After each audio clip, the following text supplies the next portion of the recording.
আসসালামু আলাইকুম রহমতুল্লাহি ওয়া বারাকাতুহু। বলেছিলাম ৪ দিন আগে আমাকে আমার কারখানায় চাঁদাবাজ এসেছিল ২ জন। ৪ দিন ৪ দিন যাবৎ ভয়াবহ এক মানসিক যন্ত্রণার মধ্যে পার করছি। যারা চাঁদা চেয়েছে তারা তারাই সুখে আছে, আর মানসিক যন্ত্রণা আমার উপরে। মনে হচ্ছে যেন আমি ব্যবসা করেই অনেক বড় ভুল করেছি। চাঁদাটাই লিগ্যাল ওয়ে। এই ৪ দিনের মাঝে অনেক ঘটনাই ঘটে গেছে, যেটা এখনো প্রকাশ করিনি। এই ৪ দিনের মাঝে অনেকজনের কাছে গিয়েছি, কোথাও কোনো সমাধান পাইনি। এর মধ্যে মিডিয়া এসেছিল, ৪টি চ্যানেলের ৪টি সাংবাদিক এসেছিল, তারা ভিডিও করেছে, তারা আমার সাক্ষাৎকার নিয়েছে, প্রকাশ করেনি। কেন করেনি তারা ভালো জানে। কিন্তু আমার কথা হচ্ছে, এই কেমন সমাজে আমরা বাস করি?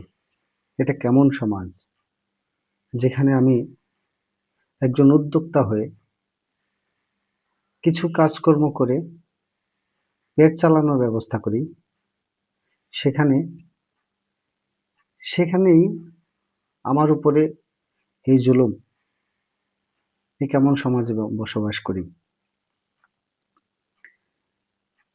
আমি আমার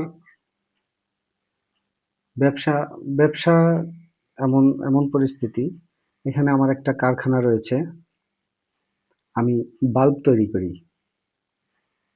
আমি চকবাজার থেকে পার্টসপাতি কিনে নিয়ে এসে বাল্ব তৈরি করি এবং সেটা মার্কেটে সেল করি। সেক্ষেত্রে আমার ট্রেড লাইসেন্স করা আছে। এর চেয়ে বেশি কোনো কাগজপত্র করা আমার পক্ষে সম্ভব নয়। যদি করতে হয় তাহলে আমার ব্যবসা বন্ধ করে দিতে হবে। আমার ব্যবসায় টোটাল হয়তো ২ থেকে ২.৫ লাখ টাকা ইনভেস্ট আছে, যেটা শুধুমাত্র ডেলিভারি দেওয়ার জন্য ২টা ভ্যান আছে, আর কারখানায় কিছু প্যাকেট করার জন্য প্যাকেট তৈরি করা আছে। বাকি সবকিছু আনি আমি বাকি টাকায়। আমার মহাজন আমাকে বাকি দেয়, আমি বিক্রি করে সেই টাকা তাকে পরিশোধ করি। মাঝখান থেকে আমি আমার পেট চালাই। আমার এখানে কারখানাতে আমি, আমার স্ত্রী, আমার সন্তান, ছোট বড় সবাই কাজ করে। এরকম একটা ব্যবসার মধ্যে এমনভাবে তারা আঘাত করলো যে আমি এখন আর সোজা হয়ে দাঁড়াইতে পারতেছি না। আমি সারাদিন ঘরেই থাকি, বাইরে বের হতে পারি না। একটা আশঙ্কা তৈরি হয়েছে এমন যে আমি বের হলেই হয়তো আমার কোনো সমস্যা হবে, আমার কোনো ক্ষতি হবে। এমনকি ৪ দিনের মধ্যে ২ দিন আমার ব্যবসা বন্ধ রাখতে হয়েছে। আমার ব্যবসা করলে আমার পেট চলে, ব্যবসা না করলে আমার পেট চলে না। এমন পরিস্থিতিতে ২ দিন আমার ব্যবসা বন্ধ করতে হয়েছে। আবার ২ দিন যাবৎ চালাচ্ছি, কারণ আমার পেট চলতেছে না, সেই কারণে। তো এমন অমানবিক সমাজে আমরা বসবাস করতেছি। দুঃখজনক, খুবই দুঃখজনক, হতাশাজনক। আমি যদি আজ আমার এই ব্যবসা বন্ধ করে দিই, তাহলে আমার ফ্যামিলি কিভাবে চলবে? আমার ফ্যামিলিতে আমার ৪টা বাচ্চা, আমরা ২ জন, ৬ জন। আমার বাবা-মা আছে ৮ জন। আমার ছোট ভাই আমার ব্যবসার সাথে জড়িত, তার স্ত্রী আছে ১০ জন। এছাড়াও এই এলাকার আরো কিছু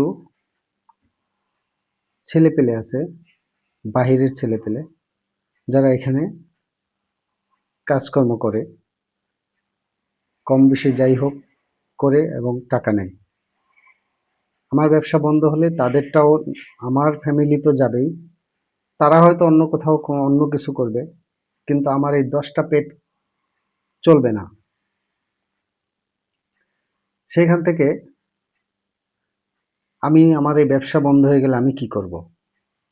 আমি কি চাঁদাবাজি করব, ছিনতাই করব, চুরি করব? কি করব আমি? আর আমার এমন অবস্থা হবেই কেন? আমি কি অন্যায় করেছি? আমার সব ব্যবসার টোটাল জিনিস খোলা, সেদিন মিডিয়া আসছে, সব ভিডিও করে নিয়ে গেছে, কিন্তু প্রকাশ করেনি। আশঙ্কা করছি যে দুজন চাঁদাবাজ এসেছিল তাদের নাম আমি সেই ভিডিওতে প্রকাশ করেছি, সাক্ষাৎকারে প্রকাশ করেছি, সেজন্য হয়তো তারা প্রকাশ করেনি। তার মানে সেই সাংবাদিক তারাই পাঠিয়েছিল। তারপরে আজ এই পর্যন্তই থাক, পরবর্তীতে আবার বলবো ইনশাল্লাহ। আসসালামু আলাইকুম রহমতুল্লাহি ওয়া বারাকাতুহু। ধন্যবাদ সবাইকে।